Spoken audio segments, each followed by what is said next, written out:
Hello and welcome to the Meeting Your Soul podcast. I'm Farrah, your host, and today I have Keith Smith with me, which I am so excited to be able to chat with you. So thank you for coming. Thank you for having me. Of course.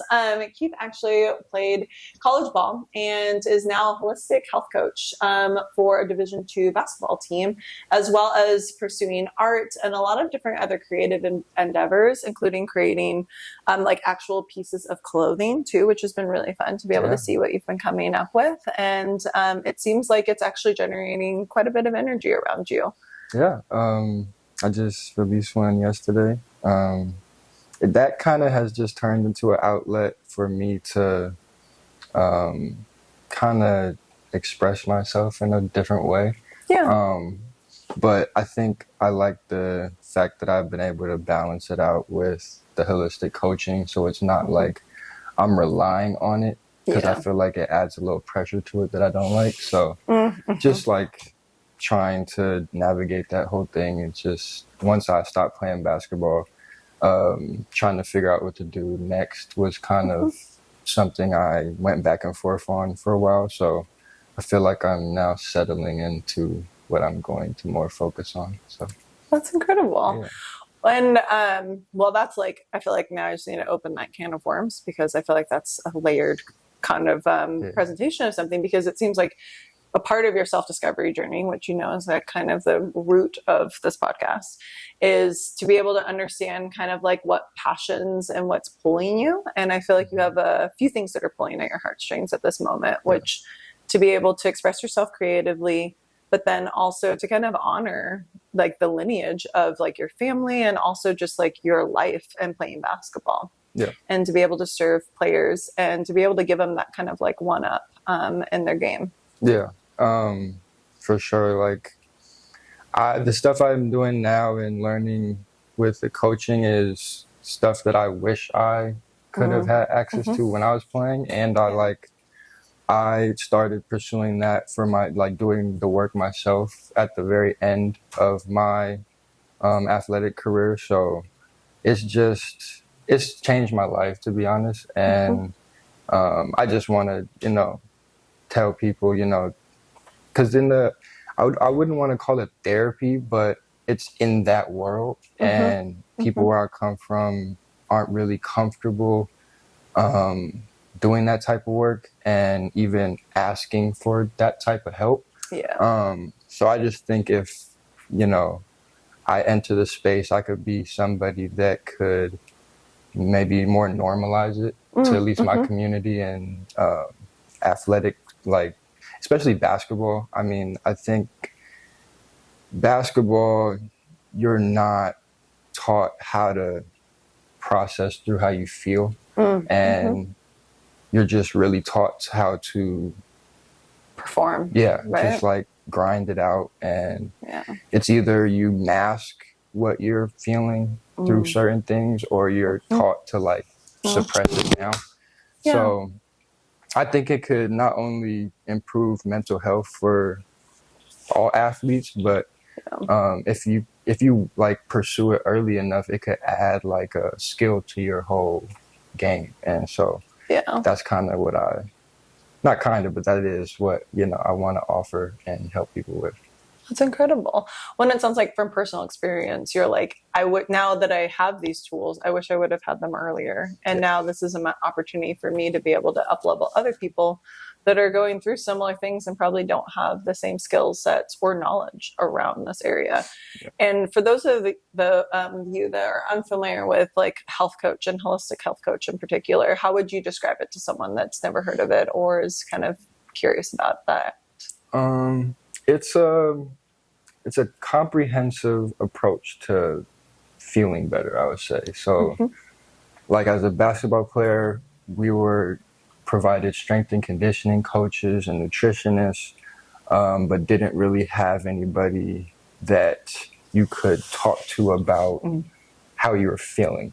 And you didn't really have anything that you could connect the dots about, like, why do I feel like this? Why does such and such keep happening? Why am I not, maybe having the best experience with my coach? And so it's kind of bringing all that together where it's, you know, making mind and body connections, and kind of connect. Like, there's nothing in the body that's not connected. Like, how you feel has a direct correlation to not only your physical health, your mental health, but your emotional health, spiritual health. So it's just kind of bringing that all together.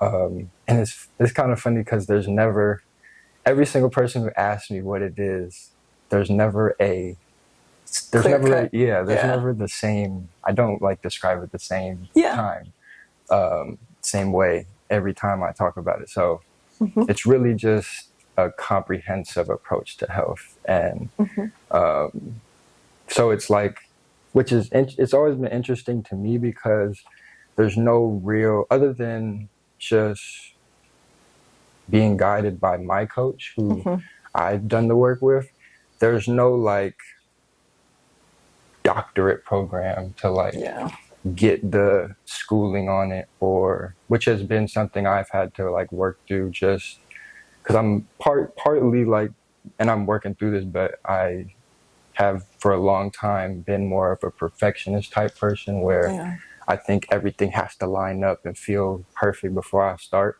But I've been able to kind of break away from that and just kind of jump in the pool before I know how to swim. And, you know, so it's a long answer, but. No, it's okay. Like, and you've been working with a holistic coach for how many years now? Through a little over 3 years. 3 years. And how has it benefited your life? It's changed my life, I think, I think if I wouldn't have found him and done the work, I think I'd be much less happy and just in a dark place mentally. Because once I had, my whole identity was wrapped up in basketball. Like, I thought that's who I was, not just what I did. So that if I didn't have a good day on the basketball court, I didn't have a good day. Like, I didn't. And that ruled my whole life. It like seeped into my relationships, and I was just kind of like moseying around depressed that I was not only experiencing like physical injuries with my knee, but my dream of being an NBA player was like the only thing I cared about. And so when that was clear that it wasn't really going to pan out, it kind of just flipped my whole world on its head. And I could never imagine that the game I love would be taken away so early in my life. So when that happened, like, I went into a very dark place mentally, and I found the coach I work with, Mike Palmer. I found him at the very end of the summer during 2020, during COVID. So just like after all of us, we were all isolated, and it was kind of a blessing and a curse, because, you know, nobody wanted to stop life, but also it allowed me the time to like kind of reset and figure out what I was going to do next, and kind of process through what had just happened. So at the very end of that, I found him and started talking to him. And then just little by little, I started to make connections and figure, like, basically answer some of the questions that wasn't making sense. Like, why is this happening? Why do I keep hurting my knee in the same place? Actually, the first time I talked to him, we talked about something and my knee felt better on the phone. And so after that, I was like, I had tried every treatment. I had tried every therapy, every drug you could think of. And after that phone call, I bought in. Like, I was like, I feel better now than I have after doing like all the physical things you can do to try to heal this thing. So I just started to, you know, call him on a regular basis, talk through things, and figure stuff out. So yeah, it's been a journey ever since then. It's just been kind of like talk to him when I need to. And then this past summer, I had my first art show. And after that, it was it was a weird feeling because I was really happy, like really just like I can't believe I had an art show, and I've been kind of, it was like a new passion of mine that I was pursuing.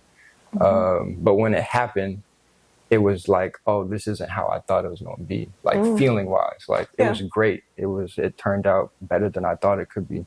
But it didn't feel fulfilling in a way. Like it just felt like it happened and it was like, okay, what next? But I thought it was gonna feel different. I thought it was gonna be like, oh, this is, It was gonna be like the answer. yeah, exactly. I thought that was gonna be the answer to some of my problems, and it wasn't. I thought it was gonna like replace basketball, and that's what I was wondering. I was like, did you feel like it was gonna be that new like driving force for you that basketball had been for so many years? Yeah, that's what I thought. And when I woke up the next morning, I was like, something feels empty. Like, so not in a sad way, but it was just like, that wasn't it. It didn't satisfy you the way that you were hoping it to. Yeah. So after that, I talked actually to Mike about it, and he just kind of he just asked me like, would you, that's when I actually figured out like, oh, I'm not what I do. Like they're separate. Like I can do anything. Yeah. It doesn't necessarily mean that like that is my identity. That's your who I am. existence. Right. So how you serve the world can be separate from like who you are as a person. Right. Right. So after I kind of had that aha moment or something clicked in me, and I was like, oh, so I could just do whatever. Like I don't have to, even I can still do art. It doesn't mean I'm an artist, but I create art. Like there can be a separation there. And if people don't, like some people do believe like their purpose is to be an artist and do that full time, and it's not taking anything away from them. But I just think it's something that I learned, that it's like, you're not one thing. Yeah, you can be multidimensional, and that actually, I think that that's more realistic. I think when people put too much pressure in one particular area, it almost puts them, you actually like in a way, maybe even unintentionally put yourself in a box to be like, I can't explore anything else because I have to be completely focused just on this one area. Exactly. Yeah. But I think we're all evolving. We're always changing. We're always like, and incorporating different things that fuel us and that we feel connected to. And I think being able to jump into whatever pool that is on that day, it's like there's a freedom in that too. And keeps us, I think, exploring. And honestly, I think more innovative. Like one of Albert Einstein was known for like, he was obviously a mathematician, but like was known for like playing the violin and was like very passionate about like art and music. And like, they also say that that's why he was so brilliant, was because he never tried to just stay in one box. Like he was very versatile. And I think that there's a lot of power in that too. Yeah. I did not know that.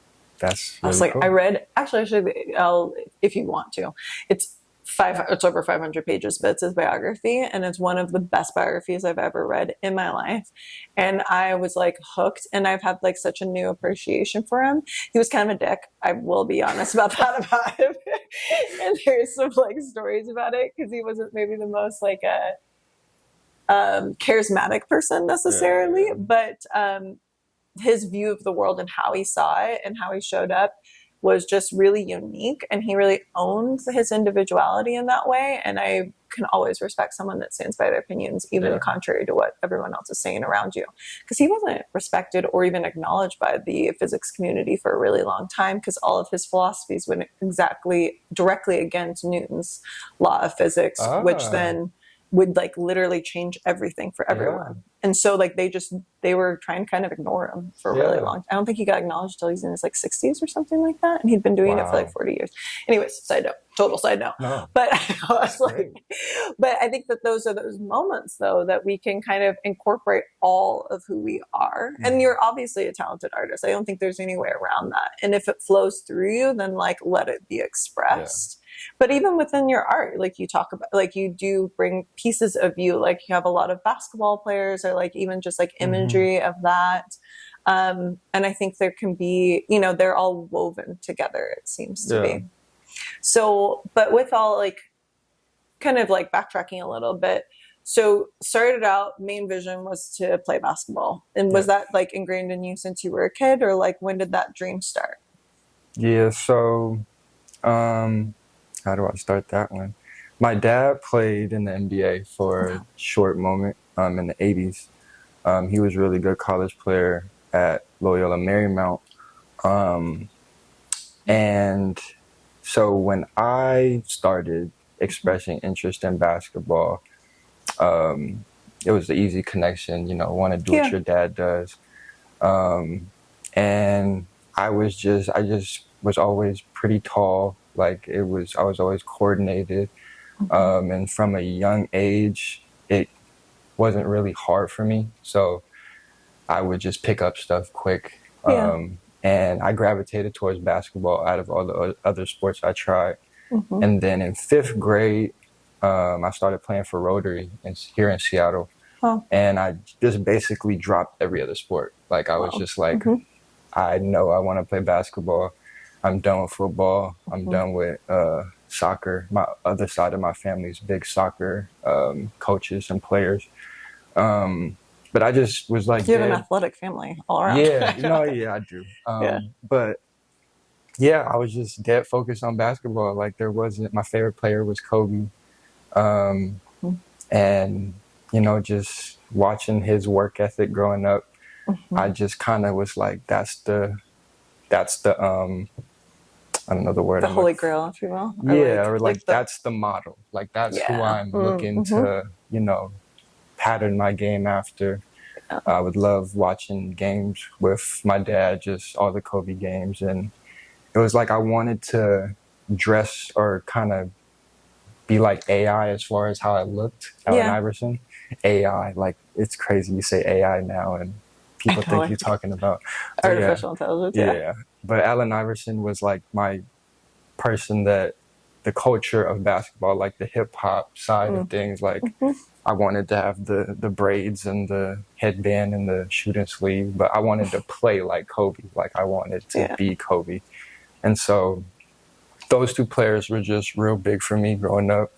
And I just loved it. Like it was just something that was really fun. And then looking back on it, I think when that might have been, like I might have been taking it a little too serious at a young age but I didn't know any better. It was just like, I love this game. I want to be good at it. Like, tell me whatever I have to do to be good at it. I'm going to do that. So I just kind of cut out distractions, especially when I got to be an 8th grader. I grew to be 6'1". And then from 8th grade to 9th grade, I grew to be 6'4", and then stopped growing at about 6'7". So I was just tall and skilled for my height. I could play a lot of positions, and so it just blossomed from there. But yeah. And I'm sure a lot of the adults in your life were like, you want to do this, you're literally equipped to do this, so like let's like go forward. Yeah. And it's weird, like I heard a lot of stories growing up about you say you want to play in the NBA and people laugh at you, say like, oh, it's impossible. But in Seattle, like the community here, you would say that, or I would say that, and people would be like, yeah, well, probably. And it was almost a reverse effect. Like everybody thought I was going to be an NBA player. And I was the one internally that was like, there was like a small voice that was doubting, like, and really? That's kind of why I was so paranoid. I was like, really like, I have to work hard. Like it was like this switch that wouldn't turn off. So like to a fault, maybe I would just always be in the gym and nobody was going to tell me different. Like, but, cause like, and as like a parent, it's like you see discipline within your child and you're like, this is great. We want to cultivate this. We want to continue this. Yeah. But it was like, it became almost a pressure I put on myself to like, oh, now I have to live up to this expectation. So that turned into a whole thing on its own. But I really think and I don't know, this is a story, just it's developing as it goes, because like obviously I didn't become an NBA player, but when I was 16 I first tore my meniscus, and then from then on tore it 3 more times before I got to college. But I had played so well with the injury that you know, people saw the talent, and you know, I still got scholarship offers, still got heavily pursued by colleges. So, and what was the first college that you went to? Oregon, University of Oregon. Yeah. Which is an incredible program. Yeah. We went to the Final Four my freshman year. Wow. That was a great experience. Got a whole bunch of teammates in the NBA, and we're playing overseas. So it was like life-changing type stuff. Yeah. But yeah, so I was just surrounded by all of what I was getting ready for, what I thought was going to be a pro player. And it just slowly deteriorated. My knee just slowly deteriorated. But because it wasn't like a ACL type injury, people didn't know how bad it was. So like the doctors knew and my trainers knew, but because I never like tore a ligament or, you know, did something drastic that people are more it wasn't like it wasn't a dramatic severe situation, so everyone's like, oh, he's doing fine, he's okay. Exactly. It was like a slow burn almost. Like it was I slowly got worse.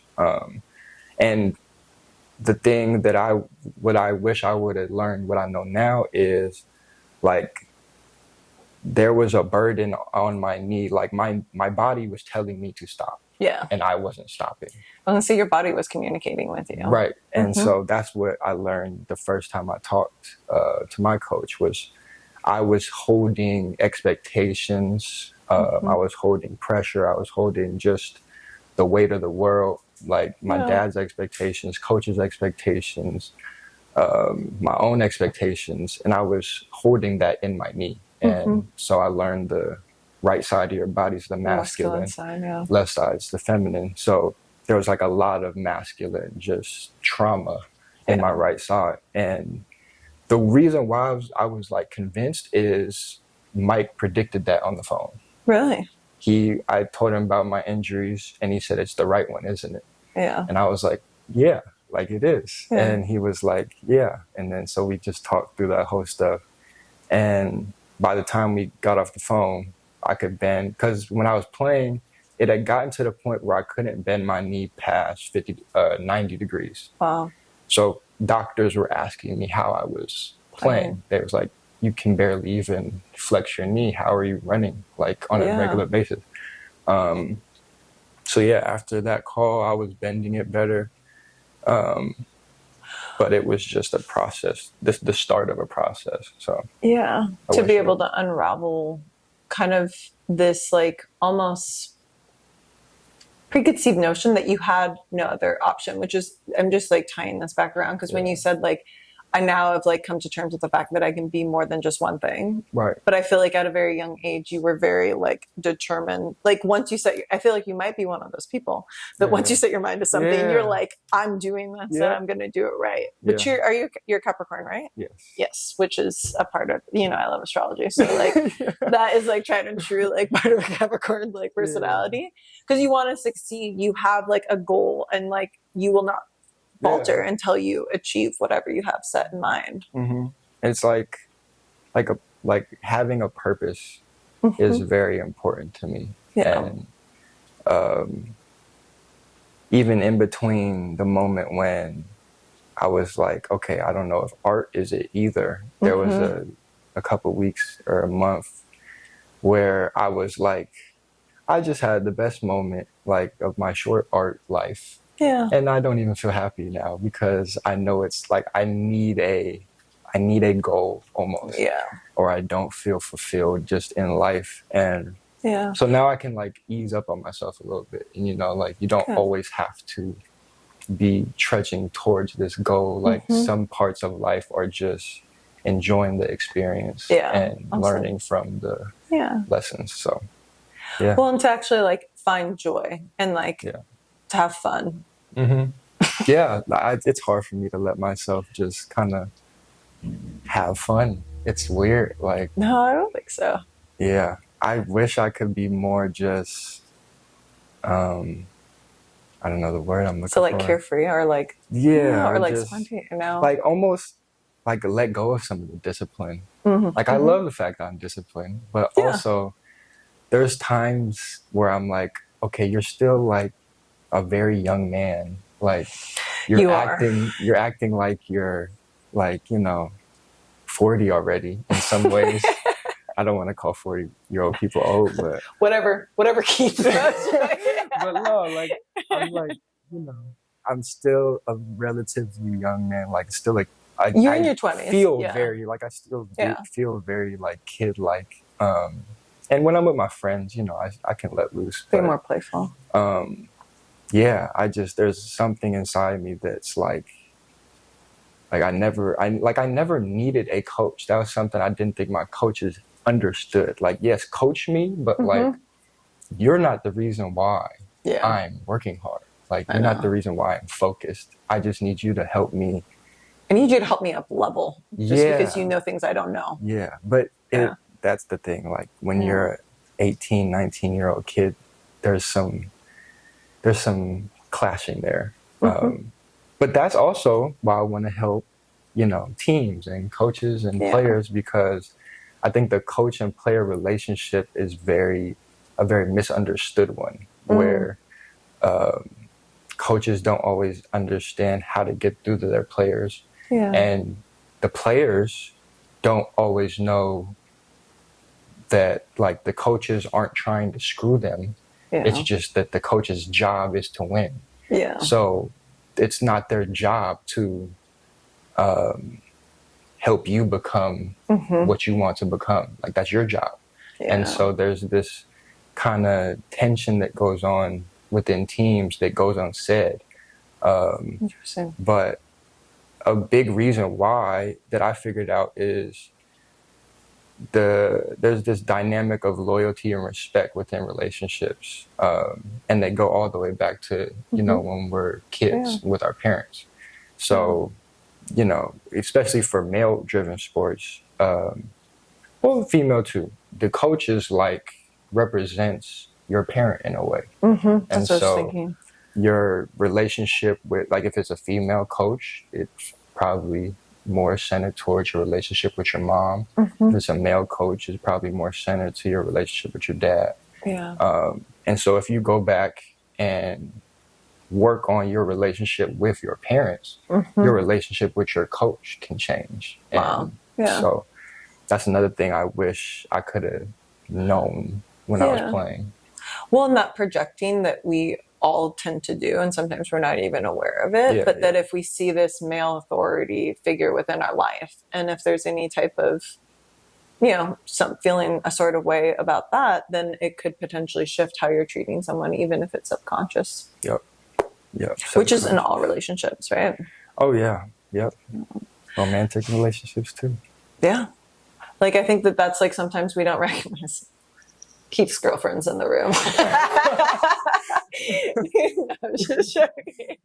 She is. But I think there's like, they looked at each other and I was like, little do you guys know. But I think there's this unknown. Like, I think if you're not aware of something, that it can easily control and maybe even change how you view and treat someone else. And like, it might be something that you're not conscious of, you're not aware of it, but once you do like kind of take a step back, become more of that observer and of like actually watch what's going on and like feel like actually inquire within of where it stems from, in any relationship it can make a huge difference.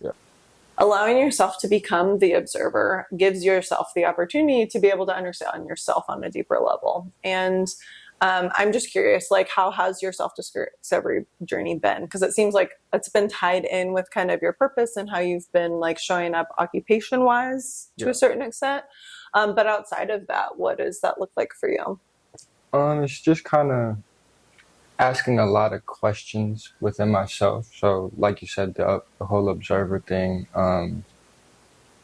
I think meditation has helped that a lot, and just knowing that or learning that what you're thinking isn't you, and learning to So true. observe what you're thinking and question what you're thinking has been a big part of just the self-discovery part of my journey. So how did that come to a head? Like, when did you kind of like fully like embrace that concept? Because I think that's something that I talked about with people, and some people, have you ever seen those memes where they're like, when you talk to non-spiritual people about your woo-woo stuff, and it's like nothing, it's like they're just like, oh, like, what do you mean my thoughts aren't my that I'm not my thoughts? And it's like, how do you like, where did you learn that? How did you like believe that, I guess, even? yeah, just doing the work is, I don't know if you want to call it shadow work or reparenting, or there's definitely many ways to go about it. I'm sure a little bit of all of that. Yeah, but kind of just being aware that there are multiple voices inside your head or your heart, wherever you think the thoughts are coming from, and knowing what voice it is. So a lot of the thoughts that we have are directly coming from our ego parts. And then, so when I just started meditating and starting that as a practice, a regular practice, I would just start to basically practice watching my thoughts instead of attaching to them. So whether it was a worry or me doubting, thinking that I was doubting myself, like becoming aware that, okay, that's not you. That's something you learned, or that's something you were programmed to think.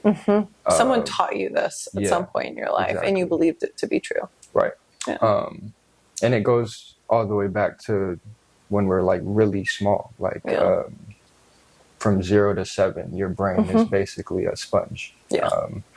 And it doesn't matter if it's like you don't that doesn't go away once you become like a more aware adult, or it just, those are the things that are kind of running your life until you become aware of them.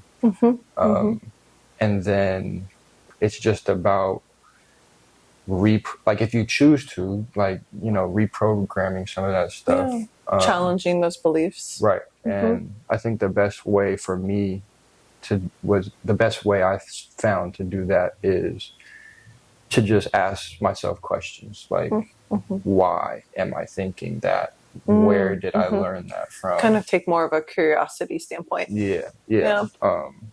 And just like, questions are kind of the secret weapon to challenge a lot of that stuff, because from what I've learned, when you ask someone a question, there's no threat to their ego parts.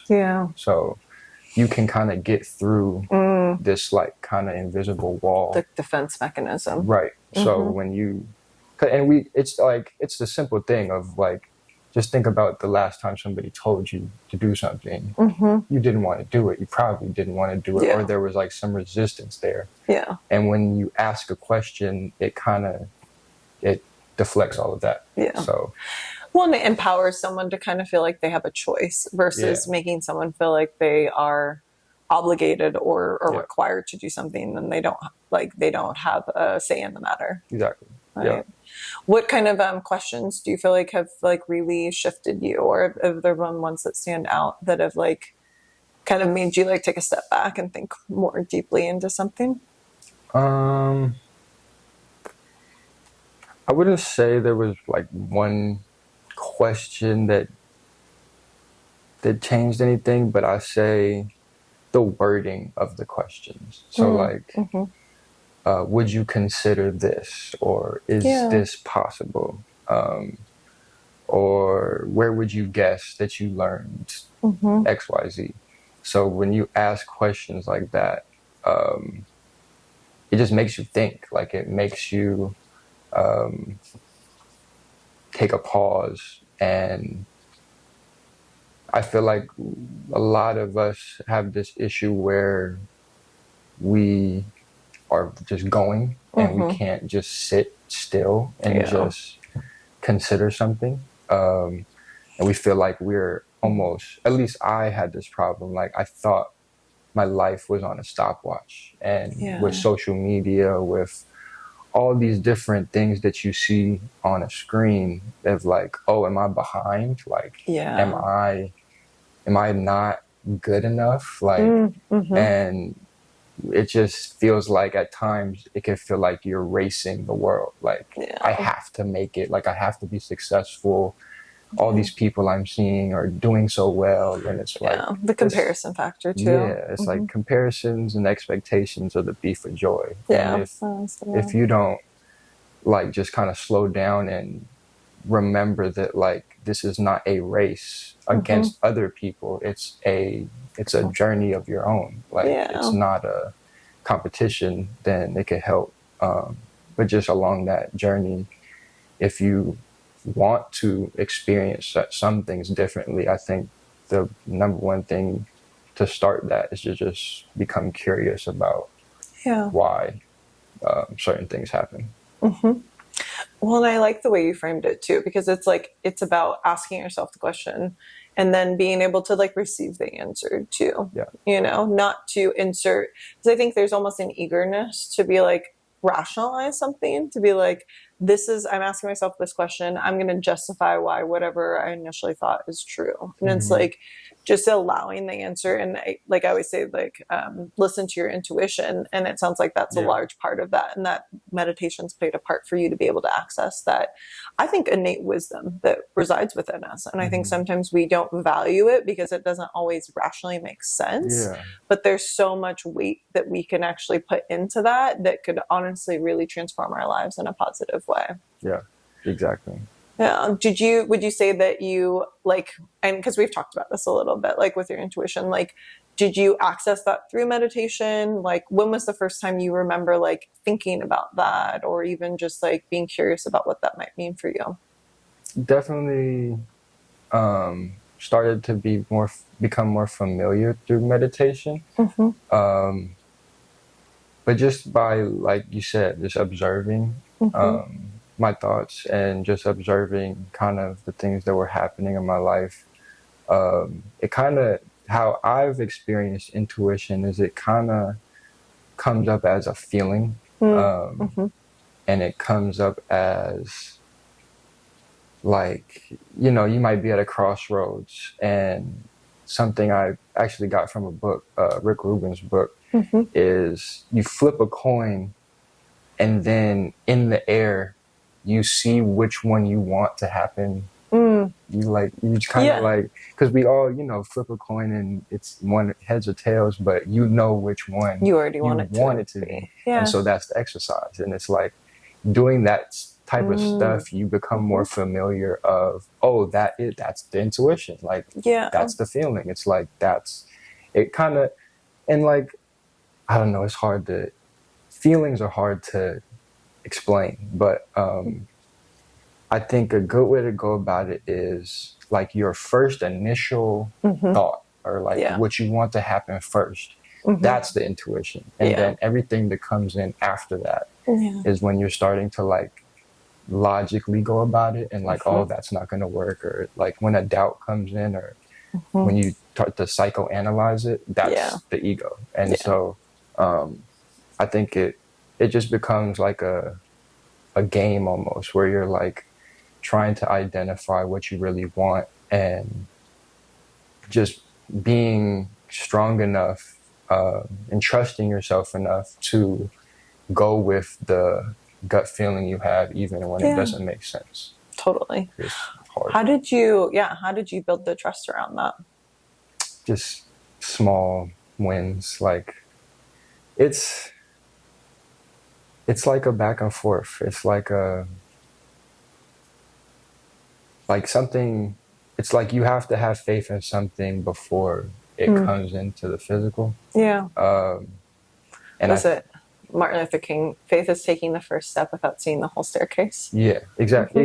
That's a great quote. Wow, that's great.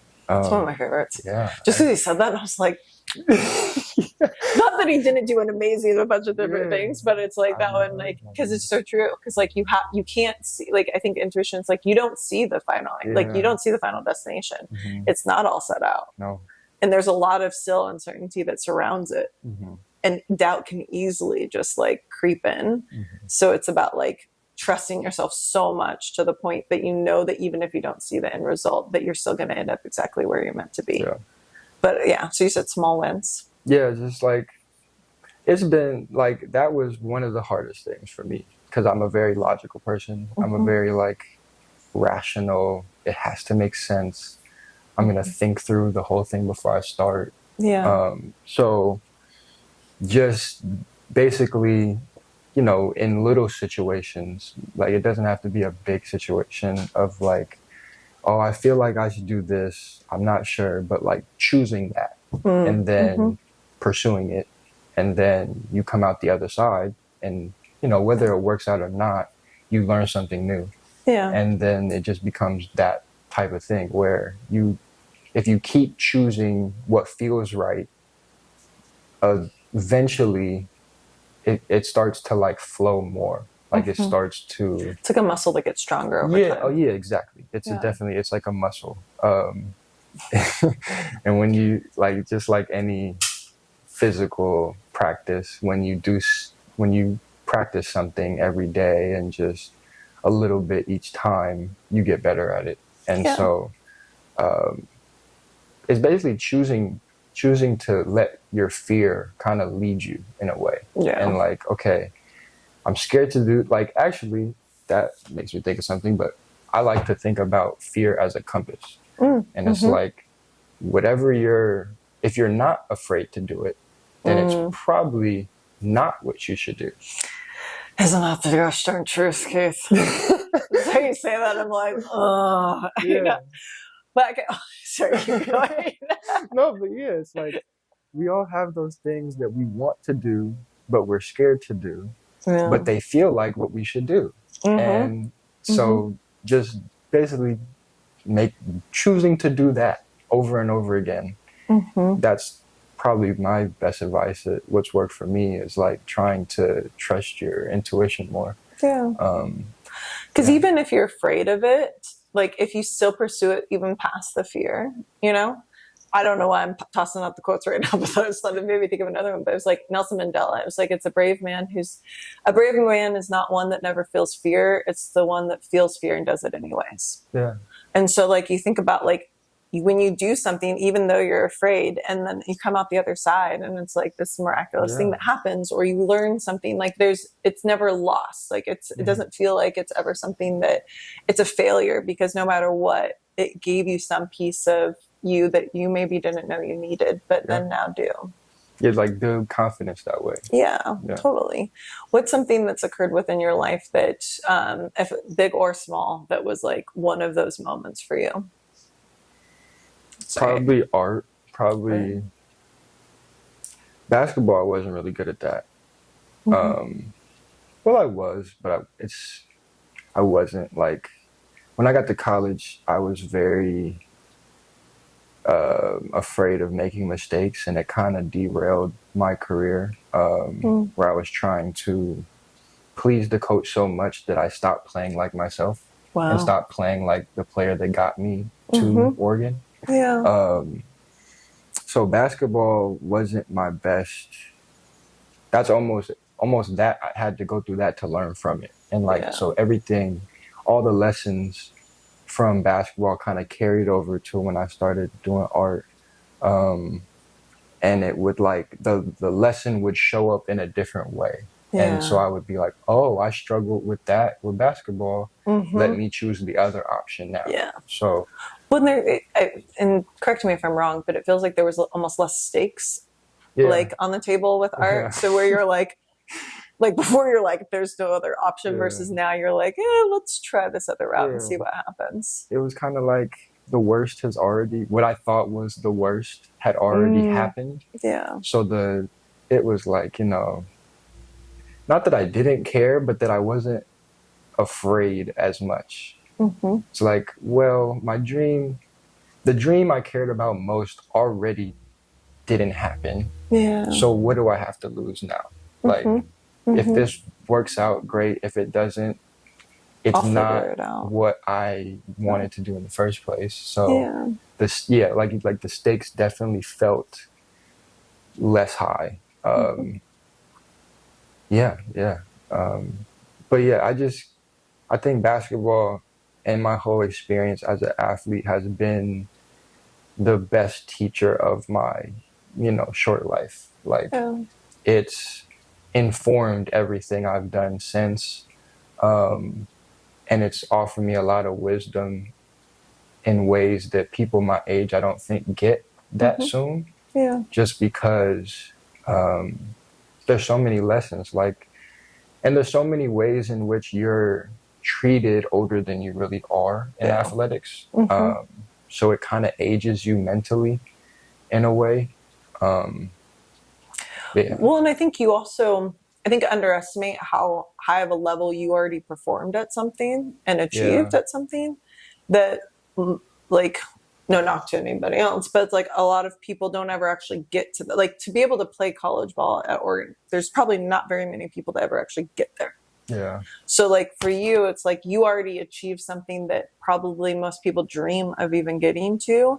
And when that didn't necessarily pan out, but you showed yourself you could do it even, and then also slightly involuntarily, that didn't actually end up working. But at the same time, you saw it and you don't have any question of your ability to be able to get somewhere. You know what I mean? Yeah.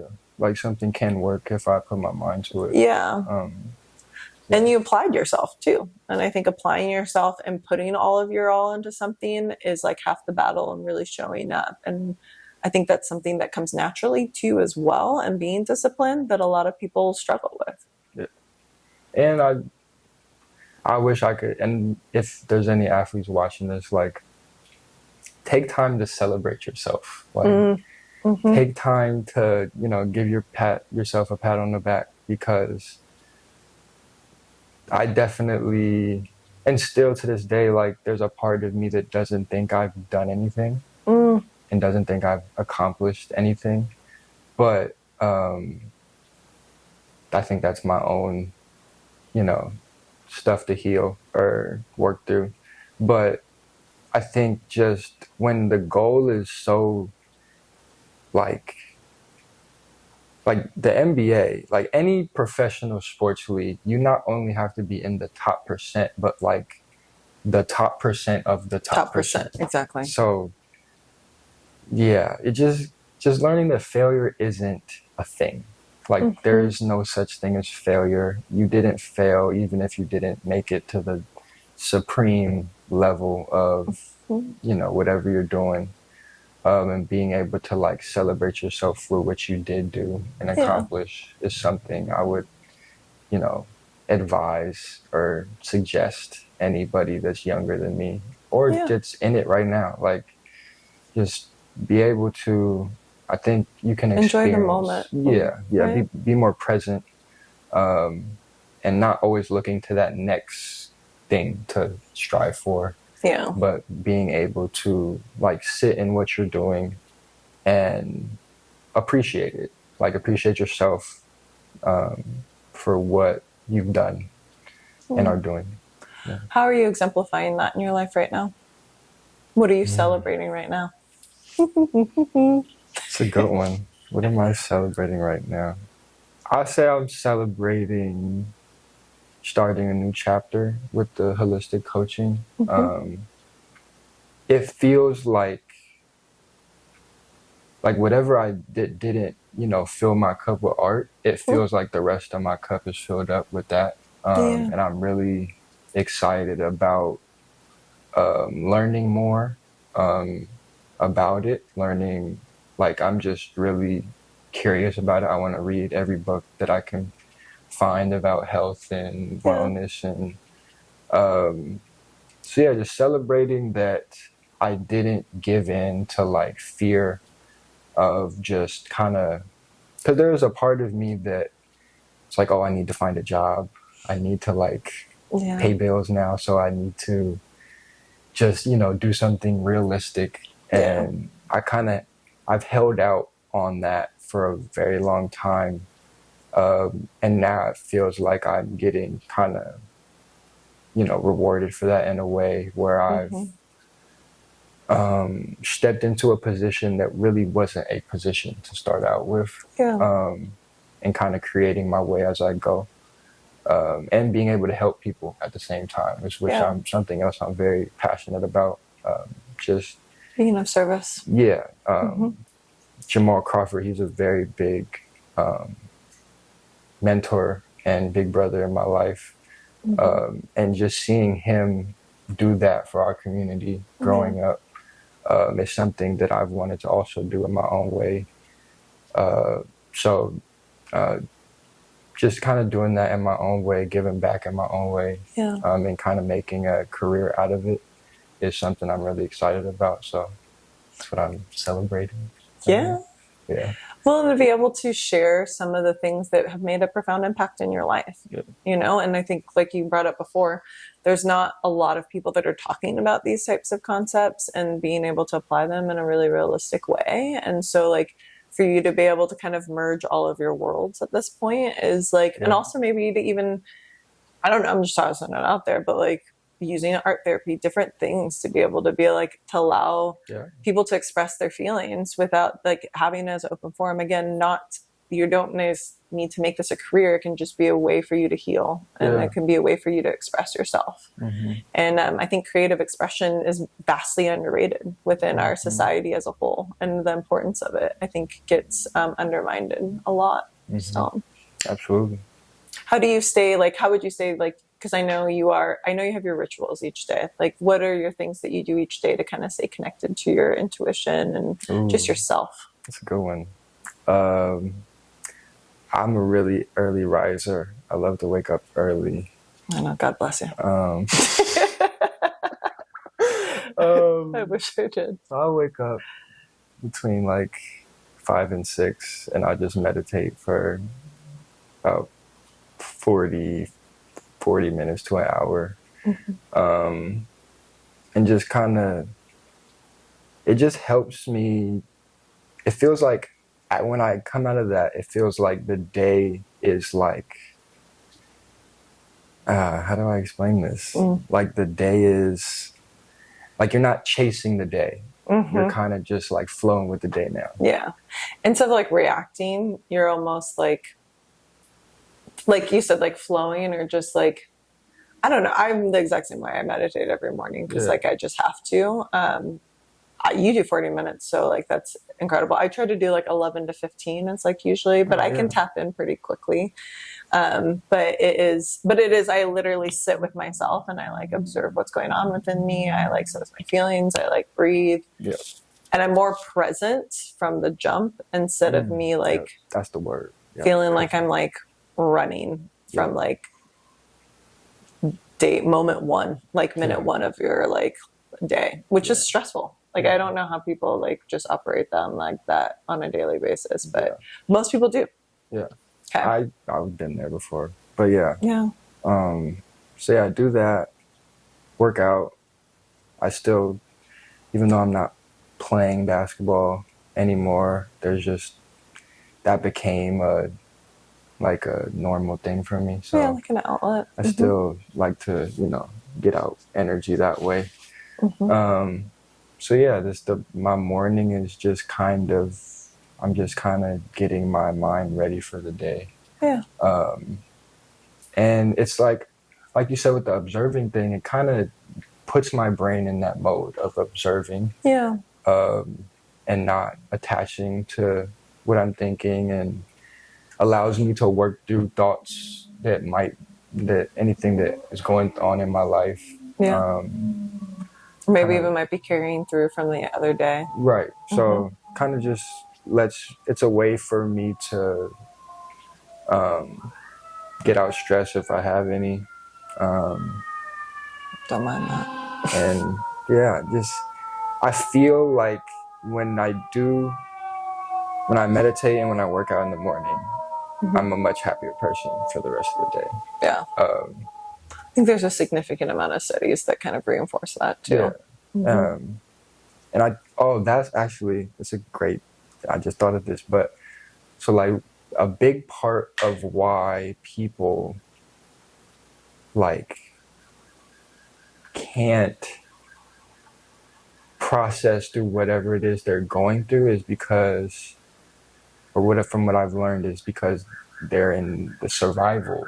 Fight or flight mode. Yes, that's what I was looking for. Fight or flight. So when you're able to like regulate your nervous system, exactly. That's the like 50% of just health. It's or probably more than 50%, but just feeling good in your body if you're constantly in survival mode and just that. And we say it, like I used to say it, it's like just trying to get through the day or just trying to like get through it. It's like when you're in that mindset, it's very hard for you to enjoy anything. Yeah, 100%. It's just, you're just kind of grinding through the day and you're just trying to get through the end when you can kind of sit back and distract yourself through whatever.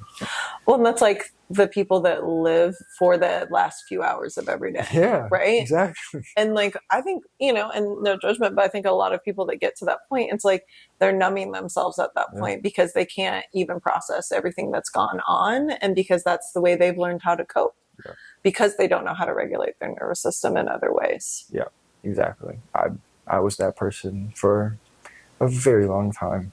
I think all of us have been there, like but once you learn that you don't have to live in that state all the time and that you could actually feel really at ease and calm, like all day, it's like, why wouldn't I think once people get to that point, it's like, well, why wouldn't I do these things? Exactly. And it really just takes you sitting down and doing it. Like, and I'm a big person where if, like, I've enjoyed learning the things that are confirming it, like the studies and the different books and stuff. But I'm a person where if you offer me something and it makes me feel better, I don't need you to explain why. I'm the same way. Yeah. It works. Like, it works. It works. So I'm going to do it. Like, cool. Like, okay, just tell me if I sit down and crisscross applesauce and just breathe, like, I'll feel better. Great, I'll do it. Yeah. And that's how it started. But now, you become aware of all these like ways it is actually practically helping, and it's cool. But I just try to do those two things, just meditate and work out in the morning. And from then on, I just kind of let the day, like every day is a little different. Like I don't try to have a set schedule. But so as you move into this next chapter within your life, and kind of like become a holistic health coach, be able to make this like positive impact, I think, within your community, and just really to be of service to help people learn the things that you have that positively benefited your life. Like, what do you think? Like, what do you see in your future? What do you see coming up for you? Just holistic coaching. Hopefully, like on a even bigger scale, helping, like I really want to help professional athletes. I think professional athletes are almost treated as if they're not human sometimes because they make so much money. And I think if they're open to it, I think I could really help people. And not really, and I'll correct myself. I don't think what I'm doing, I think the people are helping themselves. I think I'm more just acting as a guide of people's own journeys. But if I can, spark something within someone, then that's all I'm trying to do. But at the college level, I'd love to keep exploring like how I can help teams and individuals, coaches, just whatever kind of opens up as far as like how it will work out. I'm open to, but I just see a big gaping hole in where people aren't kind of prioritizing athletes' mental health. Yeah. So I just want to kind of change that in a way in my own network and my own world. Because especially at the college level, I don't know how professional organizations work, but at the college level, they really just, and this isn't bashing anyone, but it's just I think there needs to be a change, is they only address mental health as it pertains to, for a lack of a better term, like preventing people from hurting themselves. Yeah. I was going to say, I feel like mental health is like more talked about now, but only to the extreme of like someone feeling suicidal. Exactly. But it's like, there's so many different steps before someone gets to that spot that like there could be preventative measures that are taken far in advance. And also like the degree in psychology, kind of my background's in mental health. And it's like, that's so much a part of like, I think the issue with it is that we're always trying to solve the problem versus like giving someone the solution. Like positive psychology, I think, has made major moves within that world to be able to like shift the mindset to be like, no, we don't want just people not to feel bad. We actually like want to study how to make people feel good. Exactly. Couldn't have said it better. But yeah, and then the other side of that is, I think if I just, whoever's in the space can get to people before they reach that breaking point, it can also be a performance enhancer. Exactly. Because like I play casually now just for exercise and for fun, but my mindset when I'm playing basketball, I wish I had when I was playing seriously. And it makes you, when you can make mind and body connections of why I feel the way I feel, why I think the way I think, a missed shot, whatever you think is an error in your sport, you can experience it way differently, and it can help you perform better. So not only the mental health side of things, but if we can get people to understand that like it's okay to work on yourself before you reach the peak, if you will. Or reach I'll just say breaking point, because that's what makes sense. But if you can, open yourself up to that before you reach that point, it can also help you become a better athlete and perform better. So there's those two kind of goals. Have you studied flow state at all? Not explicitly. I was like, there's a lot of studies that surround around athletes in particular, and a lot of studies around Michael Jordan in particular, and that's where he was achieving this flow state while he was playing basketball. And like Kobe Bryant, like they say when he turned into the Black Mamba was when he was in flow state, where like it's like full 100% presence, and it's just like integrating each thing, but like moving in such a manner to where you there's like, it's like that finesse that comes with it. It's like you did something crazy and you're like, I don't even know why I just did that. I've never done it before, but it worked, you know? Like it tends to be connected with this concept of flow state. And so I've done studies on it because the way I've accessed it is through yoga. And so it's always like, but then it's like, I don't know, like when I practice and I put together my sequences, I don't know why I'm doing obviously I've done it enough and I know the the anatomy of it all. So like I know why I'm doing it, but to find those little like flourishes and those little like extra points, it's like there's an art to it. There's it's like more creative than it is necessarily just the practical nature of it. So I was thinking like with basketball and like being able to tie that in there, but you got to get the foundation, like Maslow hierarchy of needs. Like you have to have the groundwork settled before you're able to like kind of reach that higher point of self-actualization. So for sure. Yeah, it's like kind of manufacturing the zone.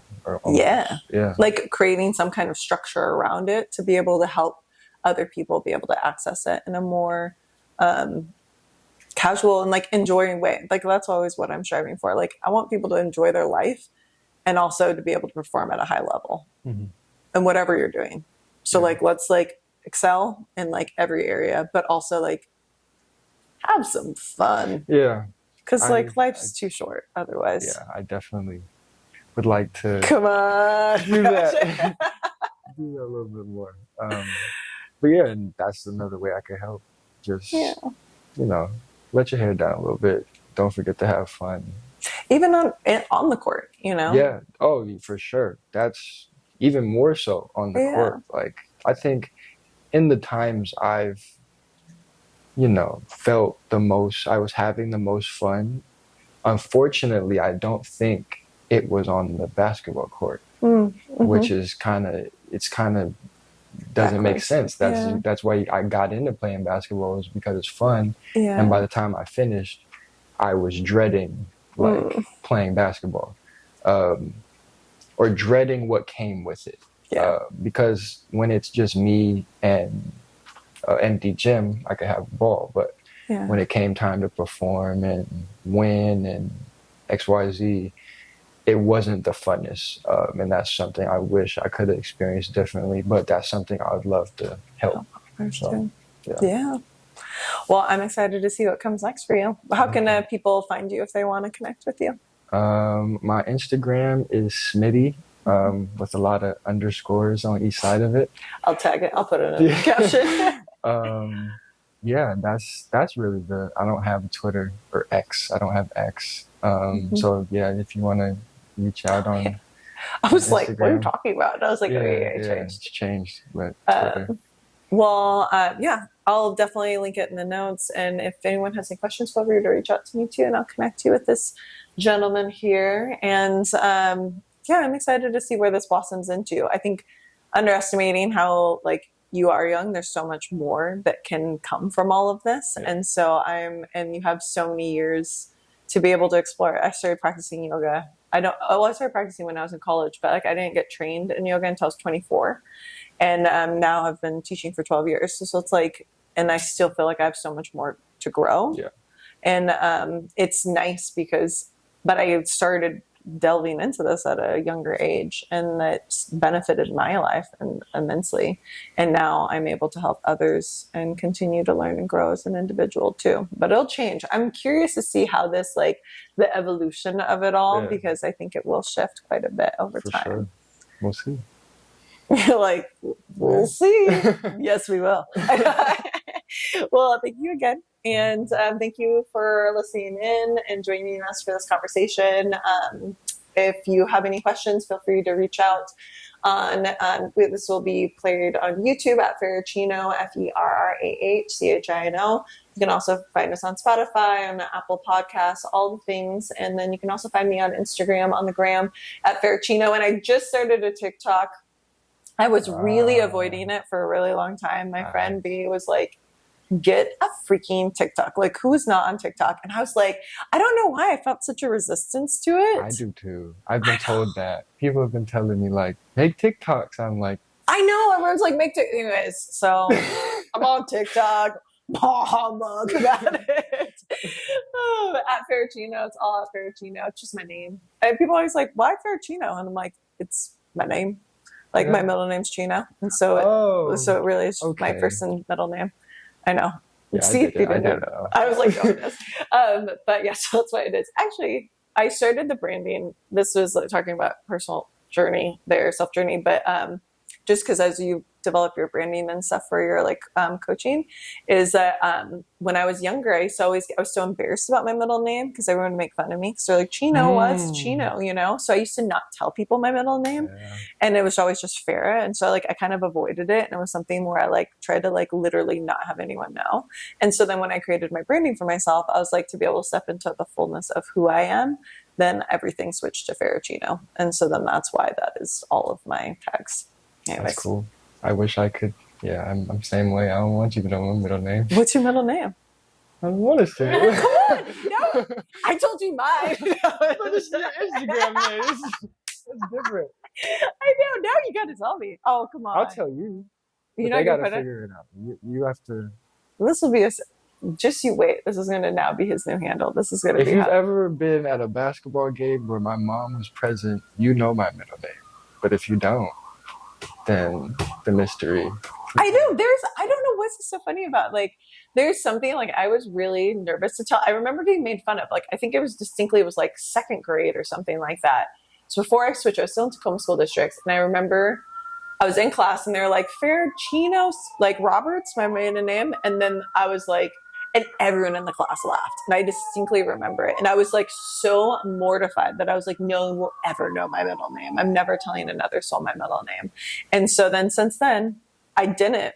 I was 24, 25 when I did this. And so that was like the first time where I like started telling people what my middle name was, and actually then became known. Everyone calls me Faracino now. Oh. Or even like a lot of people will just call me Chino. Kyle says it's my difficult side. He's Japanese. He's like, that's the Japanese side of me coming out. I might be a little difficult. We're okay with that. Anyways, I love all of you guys. Thank you. Thanks for being here. Thank you for being here. Thank you. Thank you for having me. Thanks, Kaylani in the background. DJ KK.